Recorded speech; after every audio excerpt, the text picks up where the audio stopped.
Bom, então, segunda aula de revisão aqui comigo.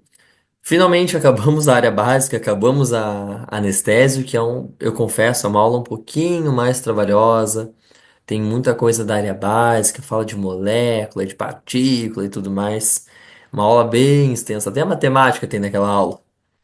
Mas agora a gente vai para uma aula bem diferente, tá? Vamos falar um pouquinho sobre a ATM. Então, tanto a articulação na sua normalidade, quanto as suas alterações, técnicas cirúrgicas, algumas dicas específicas para a prova da URGS, né? Então, que eu vou frisar bem do porquê que está aqui na nossa aula. E essa é uma aula bem mais direta ao ponto. Vamos seguir uma estrutura mais ou menos parecida. Então, a primeira coisa que a gente consegue ver aqui é que realmente é um assunto bastante cobrado. Em 8 anos, 15 questões. Quase duas questões por ano. Então a gente tem essa média. E esses conteúdos a gente consegue dividir eles ainda em outras áreas, desde anatomia até fraturas, condições clínicas, técnicas da URGS e até uma questão de reconstrução que também dá para encaixar ali nas outras. E vamos tentar seguir um pouquinho a ordem, tá? Vamos fazer uma coisa com lógica. Vamos começar a falar com a anatomia normal da TM, o que que a gente espera encontrar numa TM, né? E depois a gente vai indo para os outros assuntos. Em relação à anatomia, a gente teve uma questão exclusiva de anatomia de ATM. Embora sim, já tenha sido cobrada no meio das outras questões um pouco de anatomia. Então tem que saber anatomia. Mas de questão específica só teve uma. Então a gente vai passar rapidinho aqui falando da normalidade e depois a gente segue adiante. Então, deixa eu só mexer aqui um pouquinho para eu sair do caminho. Aqui. Mais ou menos. Anatomia da articulação temporomandibular, a ATM. Tá? Então, primeira coisa, como é que a gente classifica essa articulação? Ela é uma articulação sinovial, então ela tem líquido sinovial. Também pode ser chamada de diartrodial, é a mesma coisa, tá? É só realmente um termo menos comum que pode confundir um pouco. Então, é uma articulação sinovial que tem componentes intra e extra-articulares. Então, dentro da articulação, fora da articulação, tudo isso aí, fora da cápsula, dentro da cápsula, tudo isso aí faz parte da TM. Dentre seus componentes intra-articulares, o que que a gente tem? Os ossos, que estão ali intrinsecamente ligados a toda a movimentação, o disco articular, a membrana sinovial, o líquido sinovial, que também pode ser chamado de sinóvia, tem a zona bilaminar ali também, e extracapsular, extra-articular, a gente tem a cápsula e os ligamentos. Vamos falar um pouquinho sobre cada um deles. Essa classificação mais geral, assim, nunca vi ser cobrada na URGS, tá? Então não precisa decorar o que que é intro, o que que é extra, mas vamos tentar entender o contexto. Vamos começar com as superfícies ósseas, tá? Não vamos aprofundar muito também. Bem direto ao que realmente cobra. O que que faz parte da ATM? O côndilo mandibular, pode ser chamado assim também, cabeça da mandíbula, tá? Isso aqui vocês sabem bem, dá pra ver meu mouse, né? Então a gente tem aqui o côndilo. A fossa mandibular, então é essa região aqui, então onde o côndilo está encaixado, e a eminência articular, também são duas projeções do temporal. Ó, a eminência aqui, ó, o morrinho aqui para baixo. Então, onde ela desliza para fazer o seu movimento. O disco articular, quem nunca ouviu? Ah, parece uma gravata borboleta. É uma estrutura bicôncava, então ela tem um formato côncavo, côncavo. Então é bicôncavo. E entra aqui a gravatinha borboleta. Ela é assim. Tá? Esse é o nosso disco articular. A porção central, ela é mais achatada e as porções ali mais nas margens, aí são um pouquinho mais alongadas. E é uma estrutura flexível que é formada por um tecido fibroso bem denso. Então vamos pensar, gente,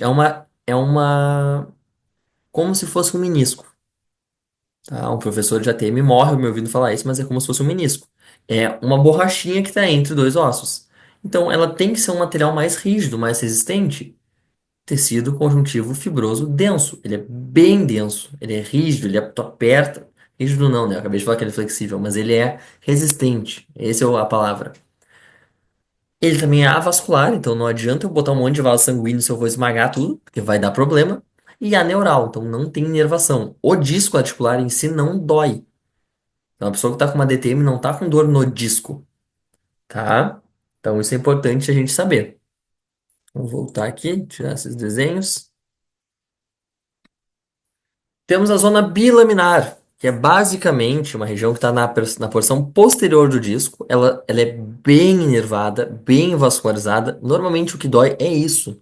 O disco, se o disco está deslocado para anterior, o disco está aqui para frente, a zona bilaminar que vai ficar bem na interposição entre côndilo e a fossa. Então tu vai esmagar um negócio cheio de vaso, cheio de nervo, e isso dói. Claro que a longo prazo a tendência é que isso aí vai se remodelando e vai morrendo, isso aí tudo, e para de doer. Mas uma das causas da dor é essa, que é uma região bem vascularizada, bem inervada. Isso aí está aderido à porção interna da cápsula. Por isso que a cápsula articular tem uma porção que é considerada intra-articular, outra que é considerada extra-articular, porque depende da camada que a gente está falando. Dá para considerar isso aí como camada interna da cápsula articular, porque é uma projeção que está ligada ao disco. Tá? E na região anterior, o disco também está ligado ao músculo pterogoideu. Então, tá tudo meio ligado, tá? A gente divide anatomicamente, divide academicamente, né? Mas na vida real é tudo mais misturado que isso. A membrana e o líquido sinovial, tá? Lembrando que o líquido sinovial pode ser chamado de sinóvia. Então, a membrana é o quê? É uma parte interna da cápsula articular que ela dialisa o plasma sanguíneo e transforma ele em líquido sinovial. E o líquido sinovial tem a função de lubrificar e nutrir os componentes internos da cápsula. Então, nutre ali a articulação é pelo membrana e líquido sinovial, tá? Não tem grandes trocas assim de vasos ali dentro. Partindo já para o extra articular, a gente tem a própria cápsula, que é um tecido conjuntivo frouxo que envolve toda a TM. Então, é uma bola que fica segurando e aqui dentro o côndilo, o disco, tudo mais. Então, isso aí engloba o côndilo, a região do temporal, o disco, tá tudo dentro dessa cápsula. Isso veda hermeticamente ela. Então, é um lugar fechado. Por isso que a gente não sai abrindo a TM à torta e direito, porque na hora que tu abre isso aí, nunca mais é a mesma coisa. O disco articular se adere na camada interna da cápsula, então eu acabei de comentar, e ela é bem inervada e bem estabilizada por ligamentos, tá? Então tem que nem qualquer outra articulação, um joelho, tem um monte de ligamento. A ATM não é diferente. É uma articulação igual a qualquer outra, só que ela é menor e ela é bem complexa, tá? Os ligamentos também não vamos aqui ficar chovendo no molhado e aprofundando com muita coisa que não é super cobrada, né? Mas existem alguns ligamentos que envolvem, sustentam a TM e evitam movimentos excessivos. Assim como até a zona bilaminar. Ela ajuda o disco a não ir muito para trás. Ela tá lhe prendendo, tá? Então, mexe, mas volta. Ela fica trancando o disco para voltar. E esses ligamentos também. Então, temporomandibular, esfenomandibular, estilo mandibular e o maleolar é meio contestável, mas ele tá aí, tá? Tá listado. Nunca vi ser cobrado, mas nunca se sabe, né? Em relação à vascularização, também nunca vi questão específica de vascularização e inervação de ATM, tá? Na URGS. Mas, no geral, o que que a gente tem? A artéria temporal superficial e a auricular profunda são as mais importantes. Timpânica anterior tem sua função.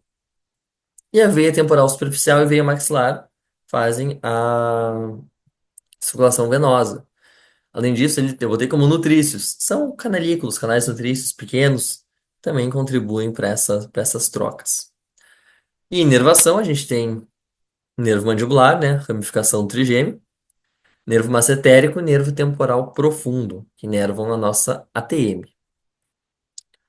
Parte de anatomia fechou. Eu nem botei a questão, tá? Passamos bem rapidinho, porque não é o foco também ficar meia hora falando disso, porque é uma coisa que não é tão cobrada e só com esse básico já tá mais do que bom. Agora começam as questões mais polêmicas, tá? A gente vai falar de fratura condilar, já que eram 4 questões puras, ou seja, só de fratura condilar, mas já caiu muita questão misturada. Artroplastia com fratura condilar, questões da traumato que tem fratura condilar no meio, por isso até que essa aula vai ser depois, porque tem que ter essa base. E, de novo, né, é uma divisão acadêmica, é uma fratura. Poderia estar muito bem essa aula, essa parte na aula da traumato. Mas não, a gente resolveu deixar aqui junto, já que muitas vezes a repercussão da fratura condilar é na TM. Então, misturamos tudo. Vamos lá. Características da fratura condilar. Então, uma fratura de altíssima prevalência, tem vários estudos que mostram como a fratura mais prevalente de mandíbula, tá? Então, nessa foto que a gente tem aqui, ela veio do Peterson, a gente vê o quê? Côndilo tá ganhando 29%, seguido pelo ângulo. Tem estudos que dizem que o corpo é onde mais fratura. Tem estudos que dizem que o ângulo é onde mais fratura. Então, pessoal, o que que a gente pode tirar disso? É bem improvável que seja perguntado qual é a fratura mais prevalente. E se for perguntado, normalmente é por uma coisa absurda, que daí não tem nenhum estudo que salve. Por exemplo, a fratura de mandíbula mais prevalente é coronoide. E não, essa não existe nenhum argumento que mostre, bote ela como a mais prevalente. Ela é bem rara, na verdade. Então, tenham isso em mente, tá? Eles vão evitar fazer questões assim, tipo, para tu escolher se côndilo ou ângulo é mais prevalente, porque tem estudos que podem justificar qualquer uma dessas duas, e com isso a questão pode ser anulada, e é isso que eles mais querem evitar, certo? Bom, o que que a gente tem aqui agora? O côndilo é meio grande, né? Então essas fraturas elas podem ser intracapsulares, ou seja, dentro da cápsula articular lá em cima, ou extracapsular. Pode ser aqui embaixo, a fratura que é côndilo igual. E pode ser por força direta, então tomei um soco direto aqui na articulação, ou por força dissipada. No HPS a gente pega alguns pacientes que tomam uma pancada aqui bem no mento, de baixo assim para cima, e a força vai e estoura os dois côndilos, ou um côndilo só, tá? Então uma pancada assim de lado. Então acontece. Sinais e sintomas, tá? Quando suspeitar de uma fratura de côndilo, tá?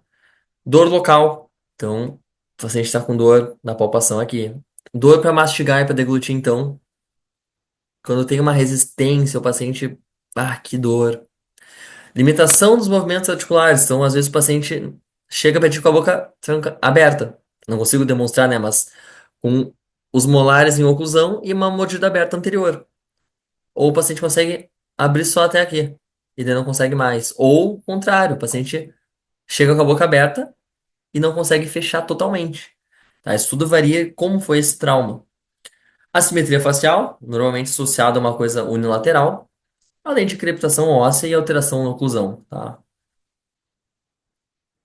Classificação, então, que nem eu comentei. Agora que eu vi que o texto não tá tão legal, isso aqui é uma classificação da AO, que foi readaptado. O que que a gente tem? Tá, aqui já tá bem baixo.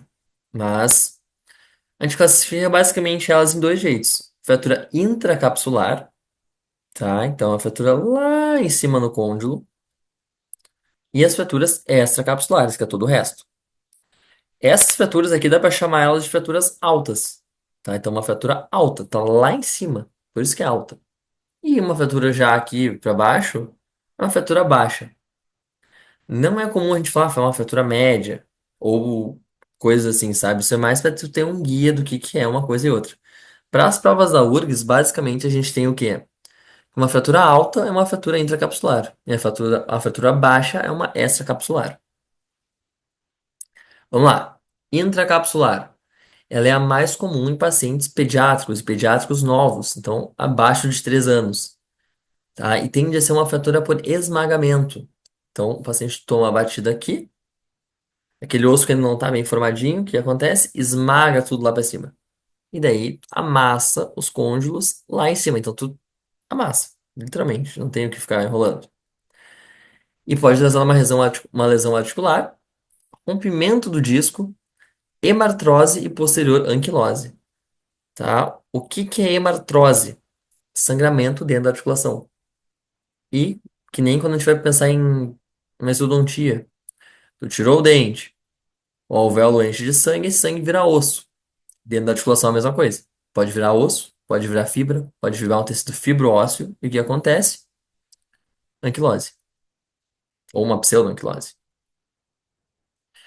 Fratura extracapsular. tá? Então ela pode ser classificada também como com ou sem deslocamento. Então quebrou lá embaixo o côndilo. Ele pode só ter uma trinca e tá paradinho, ou ele pode estar assim, ou assim, tá?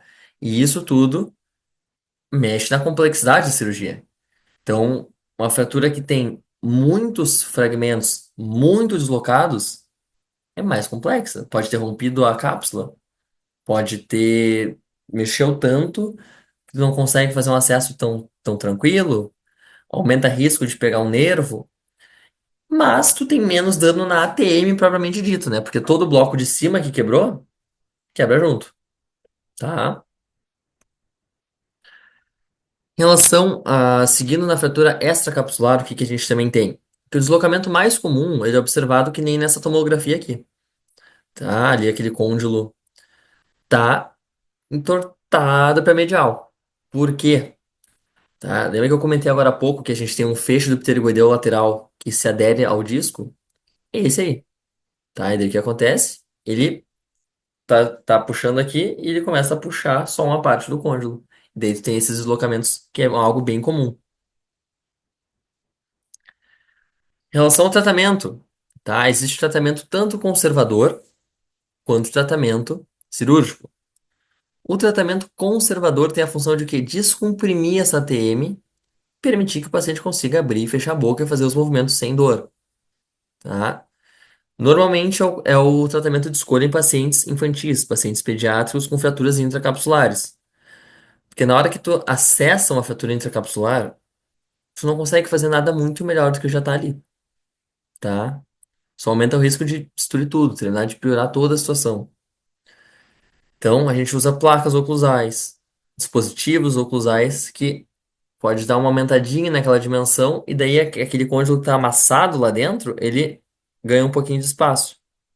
E aí o paciente, conforme o tempo vai passando, vai ganhando essa mobilidade e muitas vezes passa anos e tem uma função totalmente preservada, totalmente funcional dessa TEM, mesmo com o côndilo na radiografia todo errado.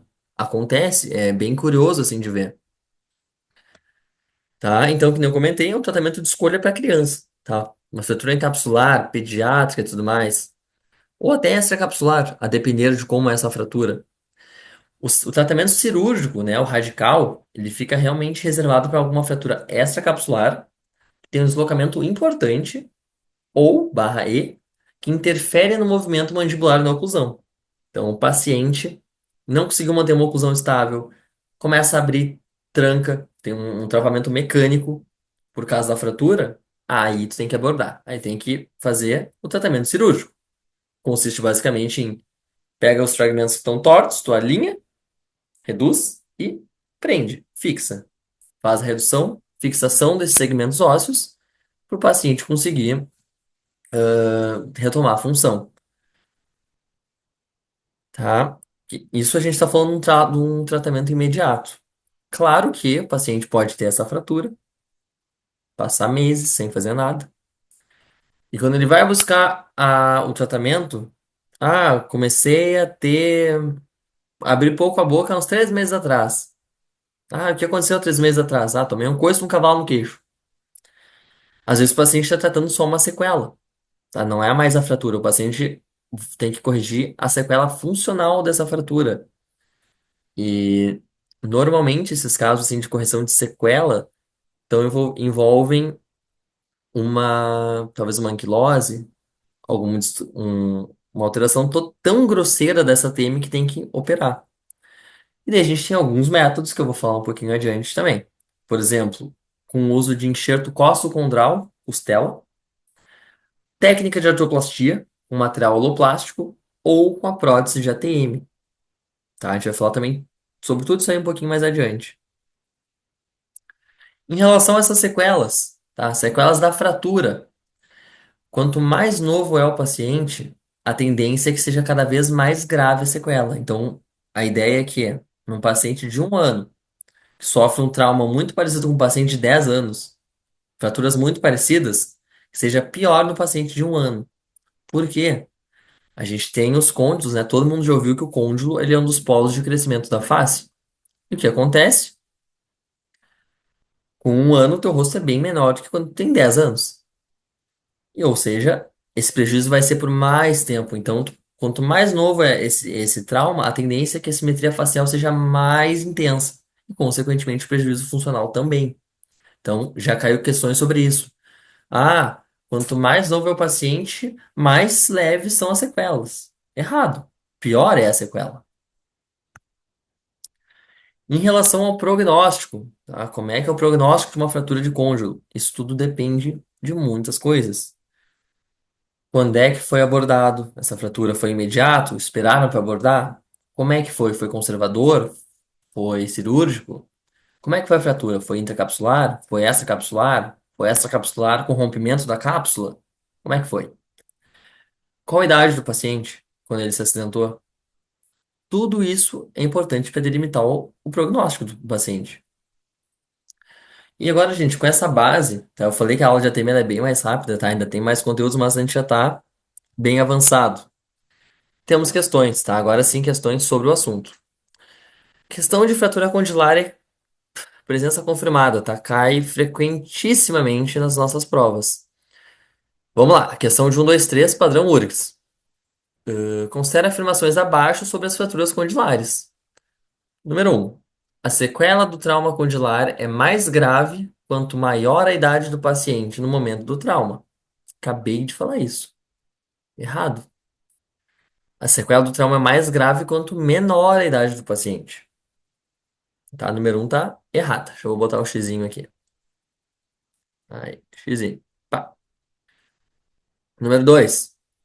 A fratura condilar extracapsular corresponde às fraturas do colo e à subcondilar.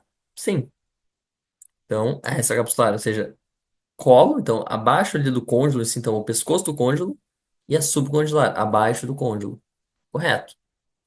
Então a gente sabe que não pode ter a 1 e tem que ter a 2. Então, tá errado, tá errado, tá errado. Terceira alternativa. O tratamento cirúrgico aberto em pacientes pediátricos está indicado para fraturas graves, certo? Extracapsulares, certo?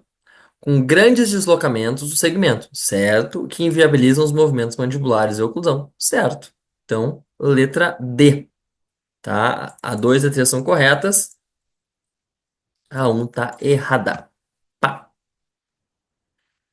Próxima questão. Sobre a fratura condilar em crianças. Então, reparem que é muito associado uma coisa com a outra, tá? Fratura condilar em crianças. Sempre, sempre, sempre tem a dobradinha. Considere as afirmações abaixo. 1. A fratura condilar pode resultar em hemartrose, sangramento na articulação, e subsequente anquilose da articulação. Verdadeiro. 2. A fratura condilar pode alterar a função do centro de crescimento condilar. Verdadeiro. Resultando em desenvolvimento de assimetria facial. Verdadeiro também. Então, 1 e 2 corretas. Consequentemente, a resposta só pode ser a última, tá? Porque não tem nenhuma alternativa das de cima que fale 1 e 2. Então, que nem eu falei na aula de ATM, de anestésio. Essas aulas, essas questões têm que ser feitas assim. Tu vai fazendo uma, elimina o resto. Faz outra, vai eliminando. Não precisa saber tudo às vezes para responder uma questão. Consequentemente, a última só pode ser verdadeira. O tratamento cirúrgico aberto é indicado para fraturas extracapsulares que limitam os movimentos mandibulares. Então, aqui a gente tem outra coisa para discutir. Que nem eu já comentei, falo em todas as aulas, todas as palestras que eu faço, eu comento. Façam provas antigas. Reparem como tem alternativas parecidas. Tá? São basicamente as mesmas alternativas, tudo igual, só muda o jeito de falar, mas é a mesma coisa. Isso a gente só descobre fazendo prova antiga. Faz, faz, faz, faz, faz. Um, dois, três, corretas. Então, saindo desse tópico, vamos agora para a parte que mais cai na prova. O diagnóstico e tratamento de condições, reconstrução de ATM, eu vou botar ali também uma questãozinha junto com esse bolo. E vamos lá. Começando com o diagnóstico. Tomar uma aguinha aqui antes, acabei de gravar uma aula também, tô bem sem voz. Vamos lá. Deslocamento do disco articular. O que é o deslocamento? Qual é o conceito disso? É uma relação anormal do disco com o côndilo, a fossa e a eminência. Então, o disco não está na posição que ele devia estar. Como é que tu diagnostica isso? Avaliação clínica, mais exames de imagem. Por exemplo, ressonância magnética de boca aberta e boca fechada. Se eu fosse dar uma dica para vocês, essa questão da avaliação clínica é difícil que caia numa prova, tá, pessoal? Porque a TM é uma coisa meio polêmica, falta um pouco assim de consenso. Mas o paciente pode queixar dor, pode queixar limitação de abertura, pode queixar muita coisa, tá? E muitas vezes as coisas são meio misturadas, então é difícil que alguém cobre isso de vocês. Classificação do deslocamento de disco, ele pode ser com ou sem redução, ou seja, o disco ele volta para sua posição ou não quando está em movimento. Com redução é o quê? O disco está na posição errada, tu começa a abrir a boca ou fechar e ele, paf, volta para o lugar. E sem redução é o contrário. O disco está na posição errada e ele não volta. Tu abre e fecha a boca e ele está lá para frente, normalmente. Deslocamento para posterior é bem raro, na verdade. E o tratamento predominantemente clínico. Desde tratamento de sintomas, então analgesia, pode ser colocado também anti-inflamatório, pode colocar talvez um relaxante muscular, dependendo do que é isso aí. Se o paciente tem questão muscular envolvida também. Mas pode ser feito, pode ser que a cirurgia seja necessária, tá? Em algum caso assim mais extremo que não tenha respondido tão bem às condições clínicas, aos tratamentos clínicos. Desordens inflamatórias, então é uma inflamação da superfície articular, causada por macro e microtraumas, ou seja, sobreuso. Bruxismo, briquismo, o paciente mastiga só de um lado, o paciente tomou um soco ali, inflamou, começou a dar uma artrite, o paciente tem doença autoimune, muitas e muitas e muitas coisas, tá, gente? A TM é um mundo à parte, é muita coisa, muita, muita, muita, muita coisa. Diagnóstico e avaliação clínica, e exames de imagem também podem ser usados, né? Classificação, tá? Isso aqui também só para fins acadêmicos, tá? Não vai ser perguntado na prova, isso aqui no máximo pode ser mencionado na questão. Sinovite, capsulite, retrodicite, tá? São desordens inflamatórias bem específicas, com características bem específicas e é bem difícil de identificar elas separadamente. Então, normalmente, quando se fala sobre isso em alguma questão, a questão quer que tu entenda o quê? Que é algo inflamatório. Não quer que tu saiba que não, na retrodicite tu tem uma inflamação na região posterior do disco articular e não sei o quê, quando tu palpa o polo posterior. Não, cara, não é isso a ideia da prova, esse é um assunto bem mais específico. E o tratamento, no geral, é clínico, mas cirurgia também pode ser necessária. Anquilose, esse aqui é o mais fácil de diagnosticar, tá? Porque tu tem o quê? Uma fusão óssea, fibroóssea ou fibrosa entre a mandíbula e o temporal. Então, tudo que tem entre a mandíbula e o temporal, que é a ATM, vira osso, ou vira fibra, ou vira um tecido meio misto, assim. Consequentemente, a pessoa não consegue abrir a boca, tá? Então, por isso que a gente já viu aqui questões. Nesses pacientes, o tratamento é cirúrgico. Não adianta, tu vai ter que abrir, tirar aquilo ali e botar outra coisa no lugar, ou deixar sem nada. Por isso que tem uma questão até que fala, não, fisioterapia para anquilose é bom. Não, gente, não tem. Tu vai só destruir a articulação do outro lado, vai começar a doer mais. Esse é o problema. E a do mesmo lado também vai doer mais. Então, a gente tem essas questões. A causa pode ser traumática. Então, teve um trauma, teve uma hemartrose e virou osso. Pode ser uma infecção, pode ser patológica, pode ser nasceu, pode ser congênita, pode ser uma síndrome, tá? Isso tudo pode causar uma anquilose na articulação. Começando a falar dos tratamentos agora. Então, artrocentese. O que que a gente tem na artrocentese? É o primeiro passinho. Eu não gosto muito do conceito de escada da cirurgia, mas é o mais simples. Como é que funciona uma artrocentese? Tu faz uma lavagem dos espaços articulares por meio de agulhas. Bota uma agulha aqui, bota uma agulha ali, injeta numa, aspira na outra. Ponto. Mas o que que eu vou lavar? Soro, Ringer lactato, tu pode injetar corticoide, tu pode injetar analgésico, tu pode injetar o próprio PRP, que é o plasma rico em plaquetas, ácido hialurônico, para dar uma lubrificada nessa articulação, para combater os mediadores inflamatórios, porque o grande objetivo é esse: eliminar qualquer tecido meio necrótico que tem ali resíduos de sangue ou até algum mediador inflamatório. Então, essa é a função da artrocentese. Para quem nunca viu, não vou botar vídeo, vou botar aqui só uma imagem aqui do Google mesmo. Funciona assim: coloca as agulhas, uma aspira, uma irriga. Simples. Dando um passinho a mais, artroscopia. Tá? Daí a gente já tem uma técnica endoscópica, trabalha com vídeo. Ela é minimamente invasiva porque também são furinhos que são realizados, que acessa a TM por meio das óticas para corrigir alguma alteração intraarticular. Isso depende muito da experiência do cirurgião, tá? Então tem gente que faz até sutura de disco com artroscopia, mas é um negócio bizarro de difícil. No geral, qual é a função? Além da própria lavagem, né? Já que tu já tá ali dentro, tu vai lavar que nem uma artrocentese. Tu faz diagnósticos, tu consegue eliminar tecidos necróticos. Tu consegue desbridar aderências. Então, o que acontece? Às vezes o disco tá ali todo colado cheio de uns pelinhos assim colando eles no temporal, por exemplo. Consegue passar um instrumental ali e cortar aquilo ali. Cauterizar sinovites. Então, ali tá com alguma alteração na membrana interna da cápsula, tá toda inflamada, cheia de vaso. Passa cautério em tudo. Isso ajuda também a reduzir a dor, reduzir a inflamação. E ali em realizar diagnósticos, o que que a gente tem, por exemplo? Tu vai lá, bota a câmera, começa a olhar e tu vê, putz, o disco tá furado aqui. O tratamento é totalmente diferente. Então, isso aí também faz parte da artroscopia. Botei uma foto minha, uma artroscopia que nós fizemos mais cedo esse ano. Basicamente, ali o paciente está ali embaixo, né, tá totalmente tampado. Nós coloca as óticas e lá atrás a gente vê aqui alguma parte da articulação. Tá? Então a gente nem olha para o paciente, está olhando para a TV.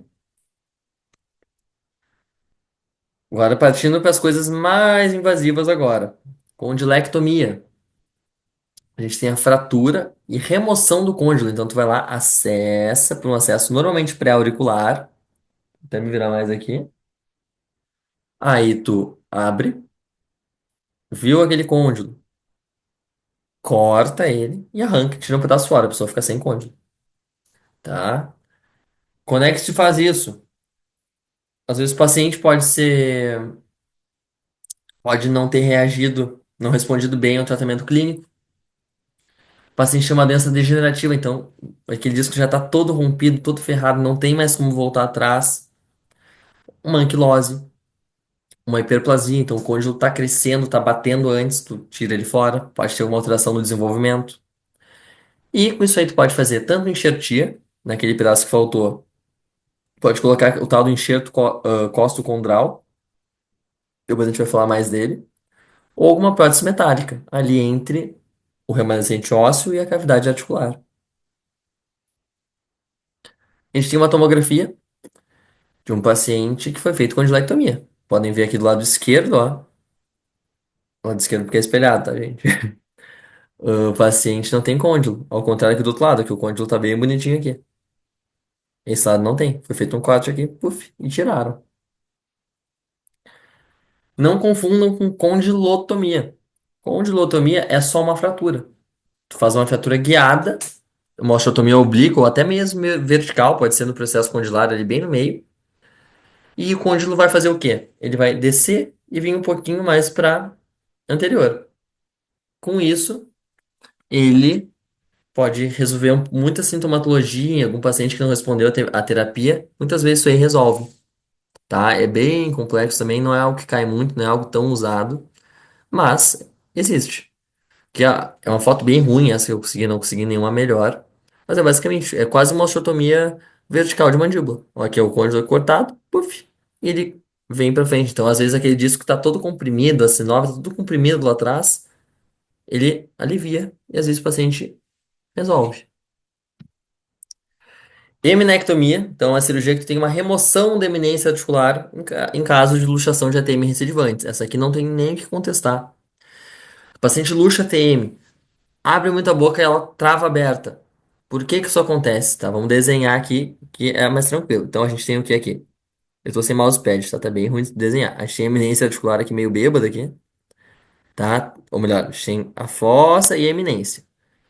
Se a pessoa abre muito a boca e o côndilo ele vem aqui para essa região, então o côndilo passou da eminência, está aqui, ó, mais na frente, muitas vezes, ou até mais aqui para frente, mais aqui, ele não consegue voltar. Ele tranca na região da frente. E como é que isso se controla isso? A pessoa, ou melhor, como é que isso acontece? A pessoa às vezes pode ter uma frouxidão nos ligamentos. A pessoa pode ter sofrido um estímulo muito abrupto e ele passou. E o tratamento da eminectomia é basicamente tu cortar aqui, ó. Assim, tuf, vira uma reta. Quando vira uma reta, ele consegue ir e voltar sem esse perigo de trancar lá na frente. Tá? Essa é a ideia da eminectomia. Cirurgia bem legal, inclusive. E agora sim, prótese de ATM.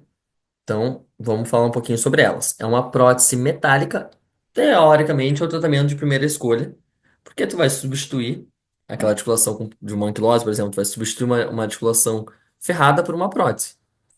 Que nem existe prótese de quadril, de joelho, de ombro, de cotovelo. E ela substitui e restaura a TM.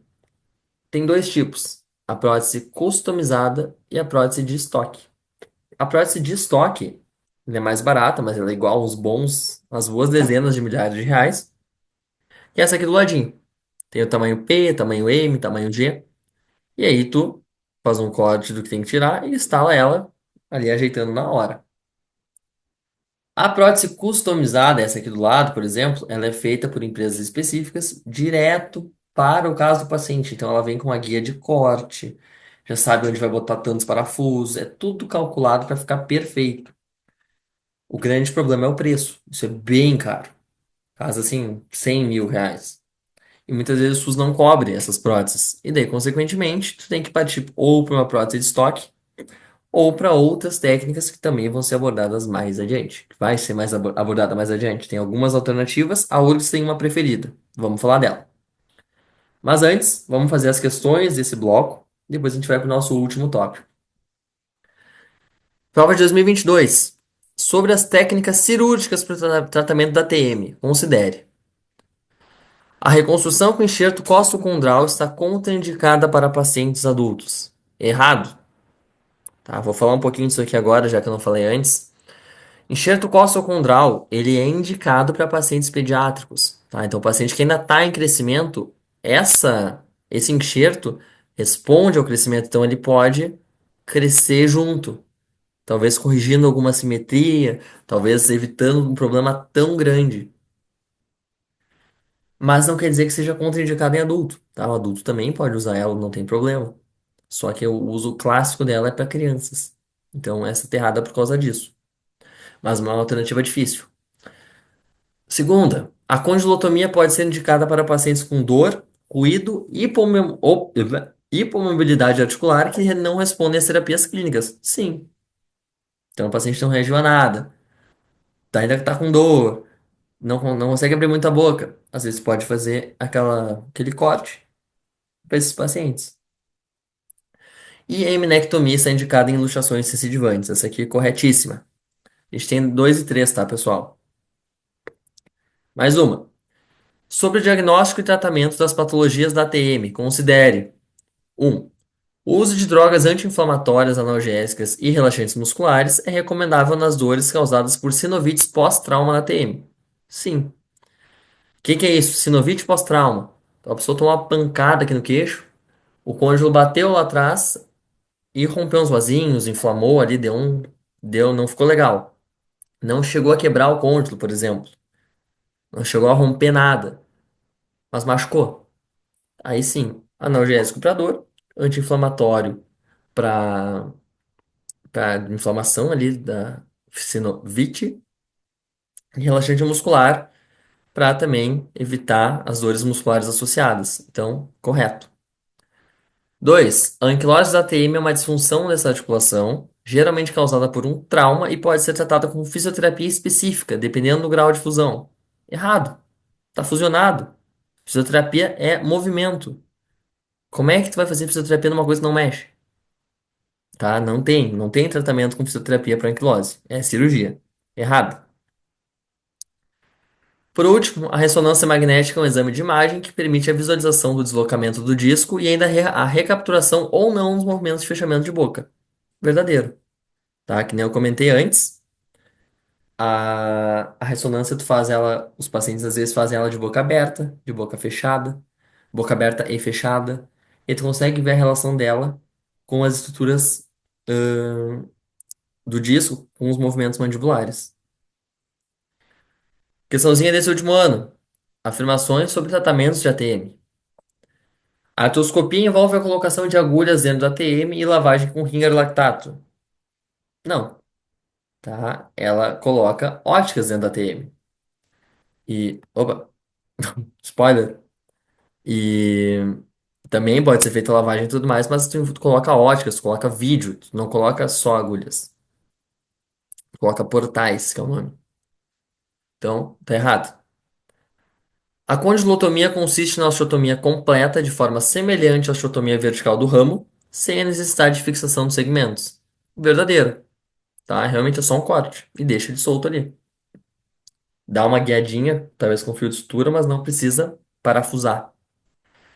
E a artroplastia biconvexa é indicada para tratamento cirúrgico da anquilose ATM e consiste na reconstrução articular através de esferas de PMMA. Essa eu não falei ainda, vai ser o próximo assunto, mas é verdadeira também, tá, pessoal? 2 e 3. E agora sim, falando da artroplastia, tá? Isso aqui agora o pulo do gato, tá, pessoal? Estudem bastante isso. Vão no nosso Instagram, perguntem as referências, porque esse tópico cai. Vai cair esse ano, com certeza vai. E é uma técnica desenvolvida por uma professora da URGS. E por isso que ela cai mais aqui. Então, às vezes, pode ler o Peterson, o Rupp, um monte de livro que tu não vai encontrar isso aqui e vai errar a questão. O nome é artroplastia biconvexa de Puricelli, que consiste na reconstrução funcional da ATM por meio de duas semisferas ou duas esferas, já vi escrito também, de polimetilmetacrilato, que é o PMMA. PMMA. PMMA. E também como reconstrução aloplástica, que usa um material aloplástico da ATM. Tá? Essa técnica ela pode ser usada em adulto, criança. Pode ser feita bilateralmente na mesma cirurgia.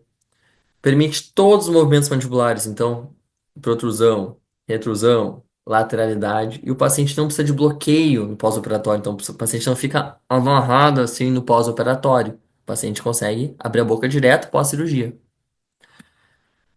A gente tem aqui uma imagem da técnica. Deixa eu ver se eu coloquei mais alguma coisa ou é questão direto. Questão direto, tá. Vou falar um pouquinho dela antes de entrar nas questões, mas basicamente se faz o quê? Você acessa a ATM aqui pela região retroauricular, né? Remove o fragmento de tecido anquilosado que tu quer tirar. Tu faz perfurações no osso, duas bolinhas de PMMA e tu coloca uma junto com a outra, que nem na foto aqui, ó. Duas bolinhas, semi-esferas, semi-bolinhas, que ficam mexendo uma com a outra. E com isso o paciente consegue fazer os movimentos. Então, por isso que o nome é reconstrução funcional. Ao contrário da nossa articulação normal, que a gente tem o côndilo, que é uma bolinha, e um buraco, aqui a gente tem duas bolas. Claro que é tudo feito de acordo com a oclusão do paciente para não ficar torto, né? E é uma técnica bem sensível, é delicada assim de fazer, mas os resultados são muito bons e tu consegue fugir das próteses quando o SUS não autoriza, quando o paciente não tem dinheiro, coisas assim. Essa técnica é bem mais barata. Então tem um benefício financeiro enorme pro, tanto para o sistema, quanto para o paciente, quanto para todo mundo. E agora sim, deve ter umas duas ou três questõezinhas aqui de artroplastia biconvexa. VOF. Pode ser indicada bilateralmente na mesma oportunidade. Verdadeiro. É uma reconstrução total da TM. Verdadeiro. Tu tira o que tem ali e faz uma nova. Impede movimentos de lateralidade. Não. Né? As bolinhas estão ali, consegue fazer qualquer movimento com elas. Está contraindicada na reconstrução da TM de pacientes adultos. Não também. Tá? Questãozinha bem tranquila, mas é um assunto específico da URGS. É difícil de estudar por isso por fora. Outra questão, VOF. Pode ser indicada em crianças com 10 anos de idade? Pode ser indicada. Consiste na adaptação de superfícies articulares de titânio aos remanescentes ósseos. Falso. Isso aqui normalmente é o maior pega-ratão. Explica tudo certo, mas daí escreve titânio. Não tem titânio. É PMMA, é cimento cirúrgico, o material. Falso, tá? Exige a imobilização intermaxilar por 45 dias. Falso. O paciente não sai com o bloqueio que a gente fala. Então, o paciente não sai com a boca amarrada, com os dentes presos. Sai normal. Claro que ele não vai sair comendo um hambúrguer, tá? Vai para fisioterapia, vai devagarinho, mas não sai fechado. E pode ser realizada bilateralmente na mesma oportunidade cirúrgica. Verdadeiro, pode ser realizado. Então, com isso a gente tem essas alternativas. Aqui eu coloquei dois artigos, tá? Eu gosto muito de QR Code. Um desses artigos, ele envolve as técnicas da URGS assim num geral, que ele fala tanto dessa artroplastia biconvexa quanto de outras que vão ser mencionadas na aula de dentes retidos, na aula de traumato, que aqui já começa um bônus da aula. Isso aqui só cai na URGS, ou cai muito mais na URGS do que no resto. E se o aluno não sabe disso, não estudou para isso aqui, chances dele errar duas, três, quatro questões por ano. E com isso a nota cai. Então, são artigos super simples, bem resumidos, que ajudam muito no estudo. E o outro artigo é específico sobre a artroplastia biconvexa, é o original, então deve ter uns bons anos. E com isso, também tem alguns detalhes mais aprofundados da técnica, vale a pena ler para não ficar de fora, para não perder essas questões por besteira. E pessoal, é isso, tá? A aula bem mais ligeira que a de anestésio. E é isso, a gente segue à disposição. De novo, vou fazer a mesma coisa, vou sair do caminho. Nosso Instagram tá ali, tá? Vocês têm o meu contato também, tem o contato da Aline. Nos chamem, tanto no Instagram nosso aqui, o Book Residence, quanto no meu pessoal, no pessoal dela, a gente tira a dúvida das questões, a gente explica o que precisar explicar, a gente está aqui para isso, tá? Então, bons estudos, boa prova para vocês, sorte para todo mundo. Abraço!